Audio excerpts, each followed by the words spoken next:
Hello good morning friends. வாங்க இன்றைக்கி நம்ம எம்பி விலாக்ஸ் ஆஃப் மலர்விழி சேனலில் பார்க்க போகிறது சூப்பரான டேஸ்டியான கிறிஸ்பியான ஒரு 65ங்க வாழைத்தண்டு வச்சுங்க. ஒரு துண்டு வாழைத்தண்டு இருந்தால் போதுங்க. அதை வச்சு இப்படி வாழைத்தண்டு 65 செய்யலாங்க. நீங்கள் செஞ்சு சாப்பிட்டு பார்த்தீங்கன்னா அடுத்தாப்பில் நீங்கள் விடவே மாட்டீங்க. வாழைத்தண்டு சாப்பிடாத குழந்தைங்களுக்கெல்லாம் நீங்கள் இப்படி செஞ்சு கொடுக்கலாங்க. வேண்டாங்காமல் சாப்பிடுவாங்க. நீங்கள் இன்னொன்று, இது வாழைத்தண்டு தான்னு நீங்கள் சொன்னால் தான் உங்களுக்கு தெரியுங்க. அந்த அளவுக்கு டேஸ்டியாக இருக்கும். நாரெல்லாம் எடுத்துகிட்டு செய்யும்போது வித்தியாசமே தெரியாதுங்க. சிக்கன் 65 சாப்பிட்ற மாதிரி நல்லா டேஸ்டியாக இருக்குங்க. இதில் நான் என்னென்ன பொருள் போட்டு எப்படி செஞ்சுருக்கேங்கிறத நம்ம வீடியோவில் போயிட்டு பார்க்கலாங்க. அவ்வளவு டேஸ்டியாக இருக்கும். கட்டாயமாக வாழைத்தண்டு இருந்ததுன்னா நீங்கள் மிஸ் பண்ணாமல் இதை செஞ்சு சாப்பிட்டு பாருங்கள். அவ்வளோ டேஸ்ட்டாக இருக்கும். வாழைத்தண்டில் நிறைய பெனிஃபிட்ஸ் இருக்குங்க. அதாவது ஹை இன் ஃபைபருங்க, ரொம்ப நார்ச்சத்து அதிகமாக உள்ளது, கிட்னிக்கு ரொம்ப நல்லதுங்க. இப்படியாப்பட்ட இந்த வாழைத்தண்டை நான் எப்படி செய்கிறேன்னு சொல்லி இப்போ பார்க்கலாம். வாங்க உள்ளே போகலாம் வீடியோக்குள்ளே. பாருங்கள், ஒரு வாழைத்தண்டு எடுத்து அந்த சைடு தோலெல்லாம் எடுத்துக்கிட்டு ரவுண்டாக நான் நறுக்கி வச்சுருக்கேங்க. நாரெல்லாம் எடுத்து நறுக்கி வச்சுருக்கேன். பாருங்கள், இந்த அளவு இருந்தால் போதும். இந்த திக்னஸ் இருக்கணுங்க, அப்போ தான் நல்லாயிருக்கும். இந்த அளவு நீங்கள் ரவுண்டாக நறுக்கி எடுத்து வச்சுருங்க. நார் எடுத்து மேல் தோலெல்லாம் எடுத்து வச்சுக்கோங்க. இது காஷ்மீரி ரெட் சில்லி ஒரு ஸ்பூன் எடுத்துருக்கேங்க. மிளகாத்தூள் ஒரு ஸ்பூன் எடுத்திருக்கேன். ஒரு ஹாஃப் லெமன் எடுத்துக்கோங்க. இஞ்சி பூண்டு இடித்து எடுத்து வச்சுருக்கேன்.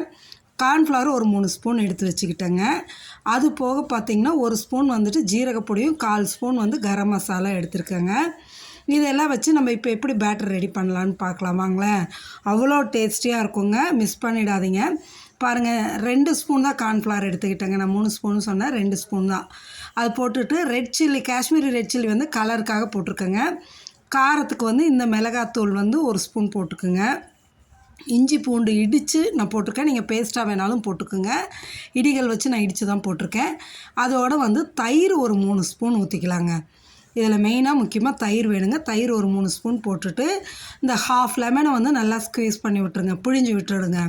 அந்த லெமன் ஜூஸ் நல்லா புழிஞ்சு விட்டுட்டு இதில் நம்ம அந்த ஜீரகப்பொடியும் கரம் மசாலா வச்சுருக்கோம் இல்லைங்களா, அதையும் எடுத்து இதில் போட்டுருங்க. போட்டுட்டு இதுக்கு தேவையான அளவு உப்பு போடுங்க. உப்பு பார்த்து போடுங்க. வாழைத்தண்டு அதிகமாக உப்பு இழுக்காது, கொஞ்சமாக போடுங்க. நான் ஹிமாலயன் பிங்க் சால்ட்டு தான் போட்டிருக்கேன். இப்போ நல்லா ஈவனாக கலந்து விடுங்க. தண்ணி ஊற்ற வேண்டாம். 1 ஸ்பூன் எண்ணெய் ஊற்றி நல்லா கலந்துட்டு இதில் ஃப்ரெஷ்ஷான கருவேப்பிலையை ஒரு 2 கொத்து போட்டுருங்க, உருவி போட்டுட்டு நம்ம நறுக்கி வச்சுருக்க வாழைத்தண்டு எல்லாம் எடுத்து இதில் போடுங்க. போட்டு ஈவனாக நல்லா கலந்து விடுங்களேன். நல்லா எல்லா இதுலேயும் படுற மாரி எல்லா பீஸ்லேயும் வரணும். இந்த கருவேப்பிலையோட டேஸ்ட்டும் அவ்வளோ நல்லா இருக்குங்க. நல்லா வாழைத்தண்டு கருவேப்பிலையும் இதில் நல்லா மிக்ஸ் ஆகி வர மாரி கலந்து ஒரு 20 மினிட்ஸ் to 30 மினிட்ஸ் நல்லா ஃபர்மெண்ட் ஆகட்டுங்க, ஊறட்டும். அப்படியே மூடி வச்சுடுங்க. மூடி வச்சுட்டு ஒரு அரை மணி நேரம் கழித்து எடுத்தோன்னு வைங்களேன், நல்லா ஊறி இருக்குங்க. இதை நீங்கள் டீப் ஃப்ரை வேணாலும் பண்ணலாம். எண்ணெய் ஊற்றி எண்ணெயில் பொரிச்சு எடுக்கலாம், வடை மாதிரி பொரிச்சு எடுக்கலாம். இல்லை சேலோ ஃப்ரையும் பண்ணலாம். நான் இன்றைக்கி சேலோ ஃப்ரை தான் பண்ணுறேங்க, டீப் ஃப்ரை பண்ணலை. சேலோ ஃப்ரை தான் பண்ணுறேன். பாருங்களேன் ஊறினதுக்கப்புறம் எப்படி இருக்குன்னு. இதை எடுத்து இப்போ நம்ம ஒரு பீஸாக போட்டு வறுத்து எடுத்துடலாங்க. ஒரு பேனில் ஒரு 4 ஸ்பூன் எண்ணெய் ஊற்றிட்டோங்க. 4 ஸ்பூன் போதும். அந்த எண்ணெயை ஊற்றி எண்ணெய் காஞ்சதும் இந்த வாழைத்தண்டு நம்ம பெசரி வச்சுருக்கோம் இல்லைங்களா, அதை எடுத்து ஒரு பீஸாக அடுக்கி விடுங்க. அடுக்கி விட்டு மீடியம் ஃப்ளேமில் வேக வைங்க. ஃபுல் ஃப்ளேம் வைக்காதீங்க, மீடியம் ஃப்ளேமில் வைங்க. இல்லை மீடியம் ஃப்ளேம் கீழே குறைவாக கூட நீங்கள் வச்சுக்கலாம், சரிங்களா. வச்சு இதேமாரி லைனாக எல்லா பீஸையும் அடுக்கி விட்டு மேலே ஒரு கொத்து கருவேப்பிலையும் உருகி போட்டுவிடுங்க. நம்ம பெசரி வச்சுருக்கிறதுலையும் கலந்து வச்சுருக்கிறதையும் கருவேப்பிலை போட்டிருந்தாலும் இந்தமாரி பொரிச்சு எடுக்கும் போது மேலே போடும்போது அதோடய டேஸ்ட் ரொம்ப நல்லாயிருக்குங்க. இப்போ ஒரு 3 மினிட்ஸ் 4 மினிட்ஸ் ஆச்சுன்னா அப்படியே லைட்டாக பெரட்டி விடுங்க. நல்லா கீழே ரோஸ்ட் ஆகிருக்குங்க. திரும்ப அப்படியே பெரட்டி விடுங்க. பெரட்டி விட்டுட்டு எல்லாத்தையும் இதேமாரி பெரட்டி விடுங்க. ஒரு 2 மினிட்ஸ் விட்டு திரும்ப இப்படியே 2 பக்கமாக பெரட்டி எடுத்திங்கன்னா நல்லா கோல்டன் ப்ரௌன் வருங்க. தகன்னு மின்னுற மாரி இருக்கும். அந்த டைம் என்ன பண்ணுறீங்க, இந்த வாழைத்தண்டு ஃப்ரையை எடுத்துருங்க. எடுத்துகிட்டு அடுத்த பேட்ச் போட்டாச்சுங்க.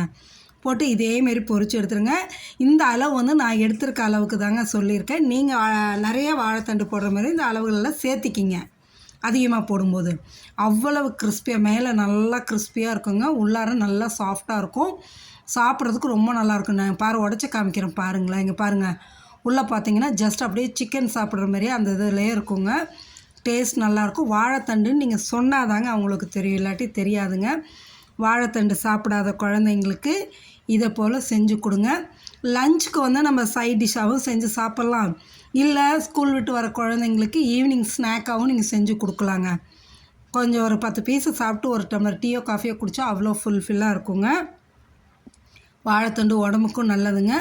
மிஸ் பண்ணாமல் செய்யுங்க. நம்ம வாழைத்தண்டு பொரியல், கூட்டு இந்தமாரி தான் செஞ்சு சாப்பிட்றோம் இல்லைங்களா?